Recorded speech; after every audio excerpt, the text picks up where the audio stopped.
nasab Ba'alawi ini ma'al yakin, tidak pernah terdapat alamat wadihat dan tidak pernah terdapat bayinat sabitat, sehingga ketetapan nasab Ba'alawi ini dipastikan batal dan mustahil bernasab pada baginda Nabi besar Muhammad sallallahu alaihi wasallam. Dan ini bisa dipertanggungjawabkan dunia akhirat.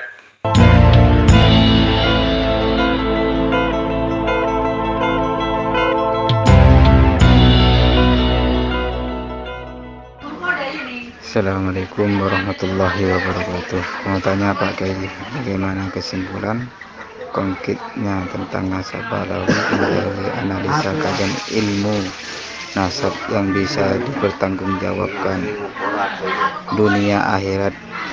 Kiai coba jelaskan. Waalaikumsalam warahmatullahi wabarakatuh. Sebelum kami menjelaskan secara detail, perlu diketahui kami membahas nasab para habaib ini bukan didasari dari kebencian. Karena kami tahu sesama muslim tidak boleh benci, harus mencintai. La yu'minu ahadukum hatta yuhibba li akhihi ma yuhibbu li nafsihi. Kami mengkoreksi itu karena didasari al-ghirah fi nasabil syarif, sehingga kami harus memverifikasi kebenarannya. Maka setelah kami ketahui qulil haqqa walau kana murra, kami harus mengatakan walaupun kata-kata itu pahit. Begitu. Dan perlu diketahui kami bukan taklid buta, sehingga kami dikatakan taklid buta, imadiyah, sesat dan semacamnya. Jangan begitu. Perlu diketahui bahwa beliau Ki Haji Imaduddin orang pertama kali yang membuka pintu, sehingga kami bisa masuk ke dalam rumah dan mengetahui isi rumah itu berkat pintu yang dibuka oleh Ki Imad. Mungkin pandangan Ki Imad dengan pandangan saya, walau kesimpulannya sama, tapi thoriqoh dalam memandang isi rumah itu berbeda caranya, walaupun kesimpulannya sama. Begitu. Maka jangan sampai dikatakan kami ini taklid buta. Begitu. Maka kesimpulan yang kami dapat dari nasab para habaib setelah 2 tahun berjalan dan finalnya sesudah pertemuan di kantor Rabithah Alawiyah, maka bisa dipastikan dengan sangat akurat dan dengan landasan yang konkret yang bisa dibuat pegangan dunia akhirat, bahwa nasab para habaib keturunan Ba'alawi Yaman ini tidak sah, tidak subut, batal bernasab kepada Kanjeng Nabi Muhammad sallallahu alaihi wasallam. Ini yang kami temukan dan kami teliti. Dengan pakai apa? Dengan kaedah universal ilmu nasab. Begitu. Apa kaedah universal dari ilmu nasab itu? Adalah wa yasbutun nasabu bil alamatil wadihat wa bil bayyinatis sabitat wa la yasbutu bisyubuhat. Ketetapan nasab itu bisa dikatakan tetap subut sahih dengan apabila ditemukan dengan adanya tanda-tanda yang jelas, alamat wadihat. Ada bukti-bukti yang tetap. bayinat as-sabitat wala yasbutu bisyubuhat, dan tidak bisa tetap dengan syubuhat, walaupun ada yang menetapkan, penetapannya pasti batal. Begitu. Setelah kami melakukan koreksi dengan komprehensif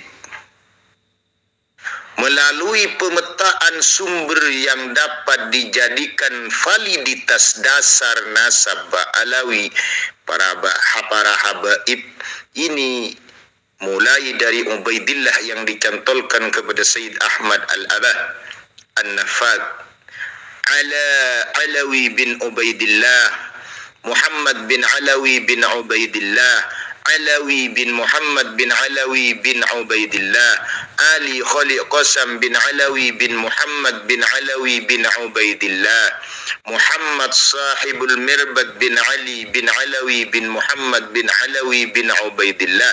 Semuanya tidak pernah ada bukti, alamat wadihat, tanda-tanda yang jelas bahwa mereka nasabnya bersambung kepada Sayyid Ahmad Al-Abah. Otomatis tidak pernah ada alamat wadihat bersambung nasabnya kepada baginda Nabi besar Muhammad sallallahu alaihi wasallam, baik secara riwayat muttasilah atau melalui peninggalan yang otentik. Itu tidak ada. Dan ini sudah muttafaq dari semua ahli nasab dan sejarah, baik yang terdahulu atau yang sekarang, karena telah dibuktikan dari abad 4567 tidak ada sama sekali yang menyebutkan begitu. Kenapa bisa begitu? Karena sumber nasab mereka yang paling tua terbangun dari dua kitab.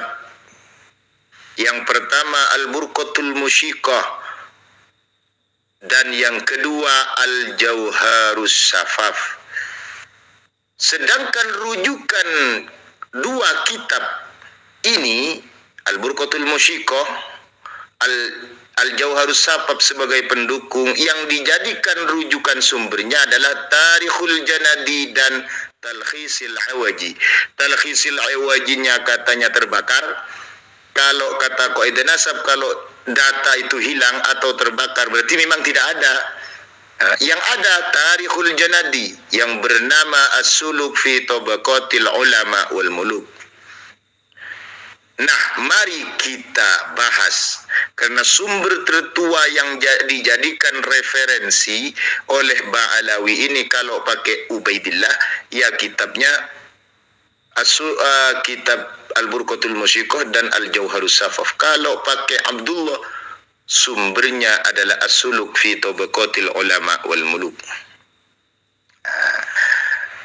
Saat data internal tertua dari Ba'alawi yang kitabnya adalah Al-Burqatul Musyiqah, maka bisa dilihat di halaman 150 sampai 151.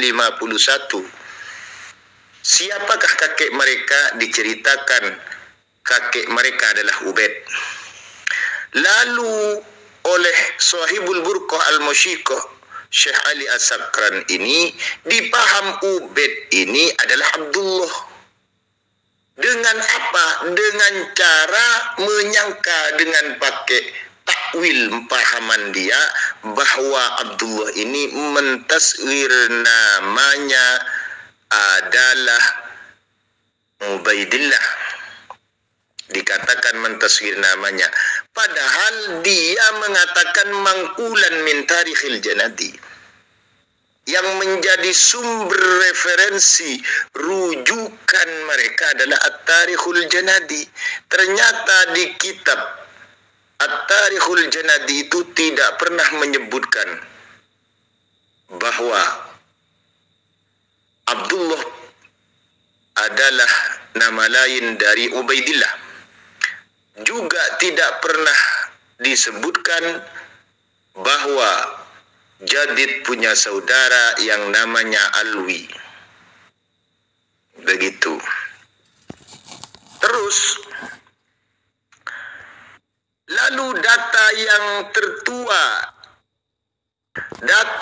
tertua yang menguatkan internal adalah kitab eksternal Al-Jauharus Syafaf.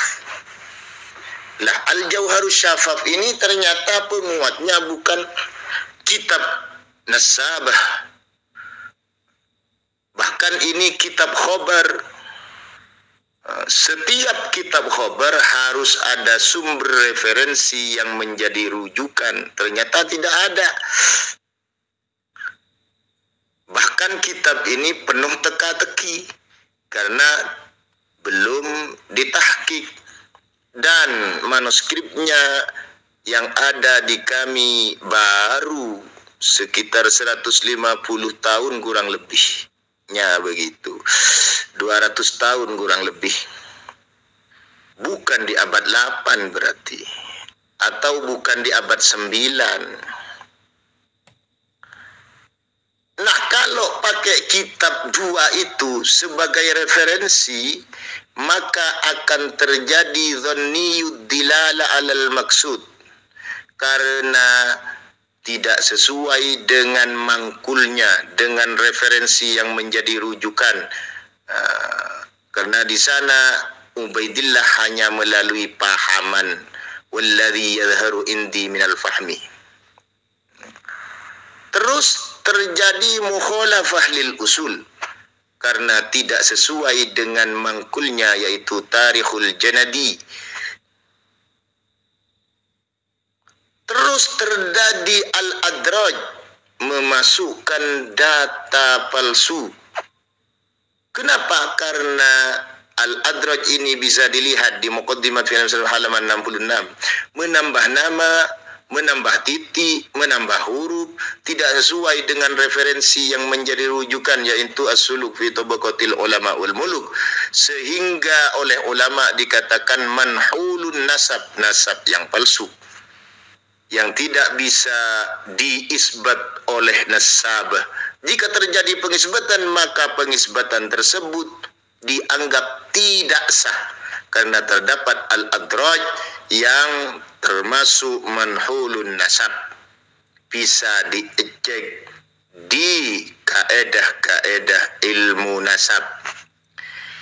Jika dipaksakan dan tetap bersikukuh dengan menganggap sah data 2 kitab ini, yaitu Al-Burqatul Musyiqah, juga Al-Jauharus Safaf, yang merupakan rujukannya adalah as-suluk fi tabaqatil ulama wal muluk, maka ini pun bermasalah. Bisa dilihat di juz 2 halaman 135 sampai 136. Bagaimana ibaratnya? Minhum Abul Hasan Ali bin Muhammad ibnu Ahmad bin Jadid. Lalu ada istilah ulama nasab qausain, buka kurung tutup kurung. Di dalam buka kurung tutup kurung itu bin Ali bin Muhammad bin Hadid bin Abdullah. Ini ada tutup kurung, buka kurung, tutup kurung. Ada 2 qausain. Bagaimana ulama meminta komentari kalau ada qausain seperti ini? Waqul ismi fi dakhili dairatin aw baina qausaini isyaratun. Apabila ada nasab ternyata ada kurungannya, buka kurung tutup kurung, isyaratun itu menunjukkan isyarah ila annal isma qad rufi'ah, bahwa nama itu telah diangkat nasabnya min tariqin la yuthaqu bih, dari jalan yang tidak bisa dibuat pedoman yang valid. Bisa dilihat di Muqaddimat fi Ilmil Ansab halaman 49 itu. Begitu, sehingga kalau memaksakan diri 2 kitab ini menganggap sahih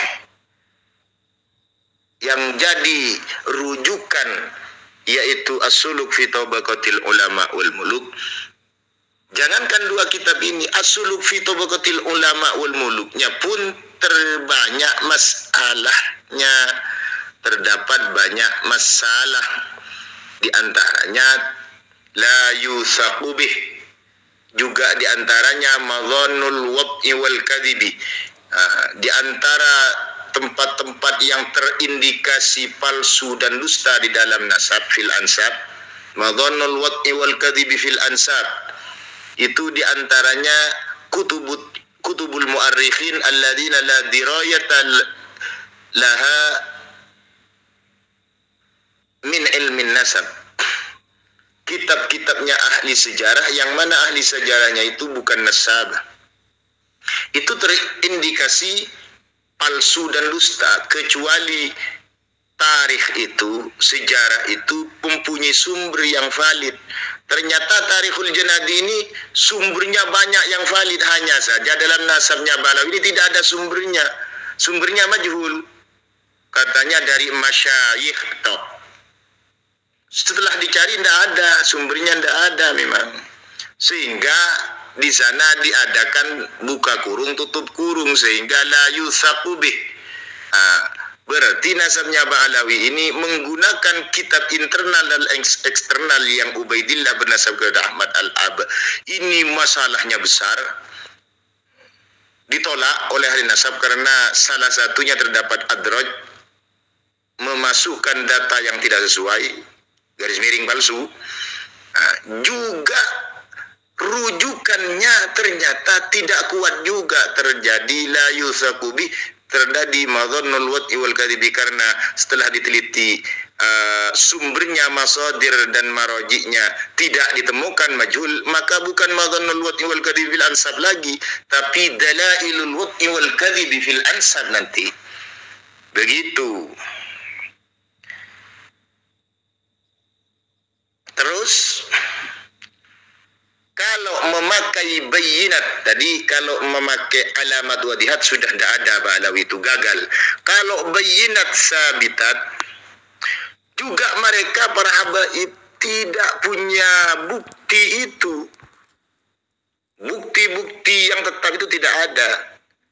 Yang bisa mereka ajukan dalam bayinat yang sabitat itu hanya melalui dua cara, yang mana dua cara ini tidak memenuhi syarat juga. Apa itu? Khattun nasabah dan syuhrah wal istifadah. Begitu. Maka yang pertama, yaitu kalau pakai khattun nasabah atau ar-ruk'ah, ini gagal total karena terdapat dhanniyud dilal alal maksud sebagaimana yang dijelaskan di atas. Juga terdapat mukhalafah lil usul, tidak sesuai dengan kitab yang dasar yang dijadikan referensi, tidak sesuai dengan kitab yang lebih tua. Terdapat illatun qadhihah, keterputusan riwayat selama 500 tahun. Terdapat adraj yang menyebabkan manhulun nasab, sehingga apabila ada orang yang diisbat maka isbatnya tidak sah. Itu karena terdapat dhanniyud dilal al maksud tersebut, karena juga masuk pada kategori adraj. Begitu. Yang kedua, kalau memakai syuhrah wal istifadah, maka harus memenuhi 3 syarat. Salah satunya gagal, maka gagal. Apalagi ini 3-tiganya gagal. Syarat yang pertama, kalau istilahnya Imam Syafi'i, harus yantazibu zamanan, nasab itu memang sepanjang masa. Itu di kitab diterangkan begitu. Kalau ibaratnya Imam Ar-Rawiyani dalam kitab Bahrul Madhab pakai tuluz zaman, sepanjang masa. Istilah ilmu nasab sebagaimana di kitab Al-Mu'qibun, wa ya'rifunahum bisiyadah fi jami'il ajyal, mereka terkenal dengan sayyid di dalam setiap setiap generasi. Atau pakai istilah ilmu nasab yang ada di Rasail fi Ilmil Ansab. Bagaimana? Qidamun nisbah wa syuhrah. Sejak dahulu penisbatan itu dan kesyuhruan itu sudah sejak dahulu memang syuhrah wal istifadah. Atau kalau pakai muqaddimat fi Ilmil Ansab, ada mustahdisatin tammat tafkib alaiha, tidak baru terbentuk kesyuhruannya.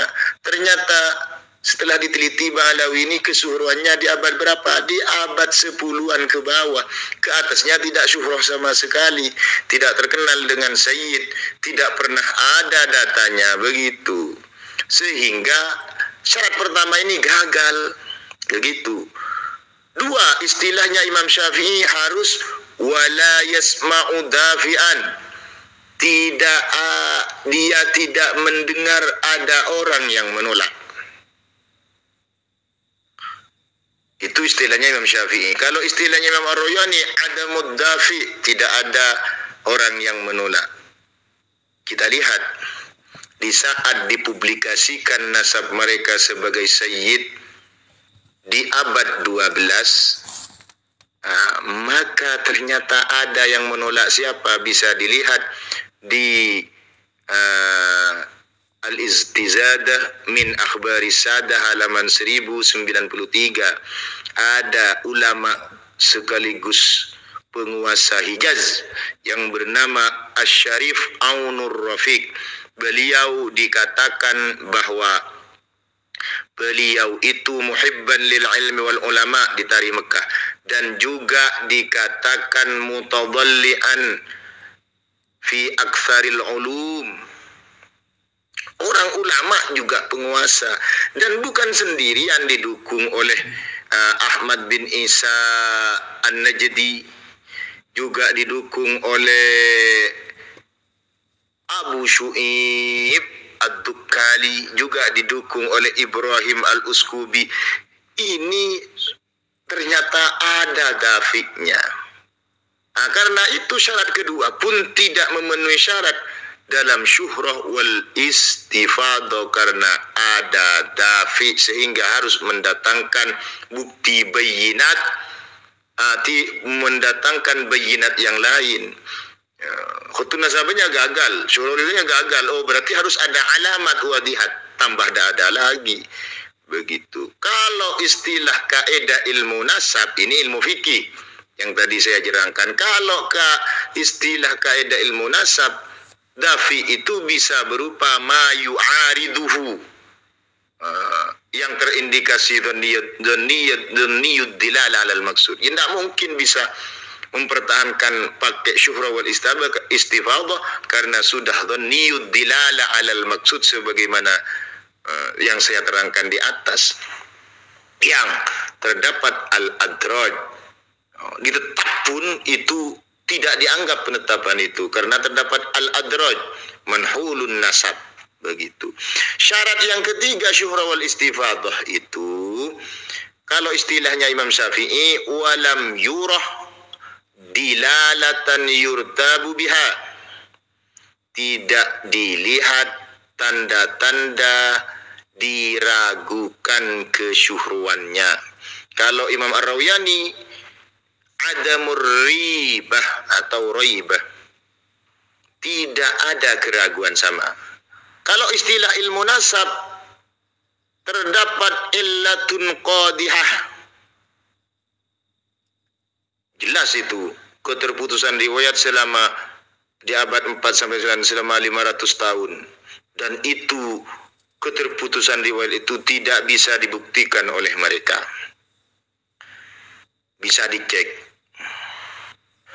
Juga terdapat al-adraj juga lagi, masuk kepada penyebab ribah al-adraj itu karena dokumen memasukkan data-data yang tidak sesuai, dianggap dokumen palsu lah. Sehingga disebutkan keterangan illatun qadihah ini yang masuk kepada termasuk ma yu'ariduhu juga yang menyebabkan raibah atau ribah, itu diterangkan di dalam Muqaddimat fi Ilmil Ansab halaman 82. Wa minasyuhrati, sebagian dari kemasyhuran itu at-tawatur, sudah mutawatir. Wa syartul amal bitawatur, syarat menggunakan dengan tawatur itu harus ifadatul ilmi, memberi faidah ilmu. Apa itu maksud tawatur? Dilanjutkan oleh Muqaddimat fi Ilmil Ansab halaman 82. Wat tawaturu, yang dimaksud tawatur itu huwa ma rawahu jam'un, sudah diriwayatkan oleh semua galangan ulama, yahilul aqlu tu'ahum alal kadhibi, yang akal tidak mungkin menganggap itu dusta. Diteruskan, wastanaddu fi naklihim, ingat, wastanaddu fi naklihim ala amrin mahsusin, dan terdapat kesenambungan karena ada penukilan yang jelas, ala amrin mahsusin. Jadi tidak terdapat illatun qodihah, keterputusan riwayat. Memang ada rentetan-rentetan pemindahan yang bisa ditampakkan, bisa dibuktikan secara mahsus. Begitu bisa dilihat di Muqaddimat fi Ilmil Ansab halaman 82.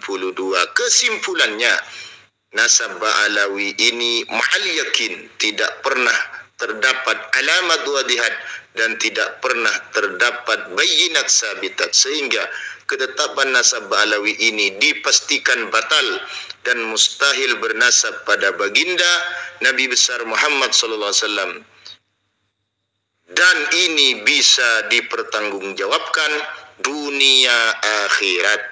Terima kasih.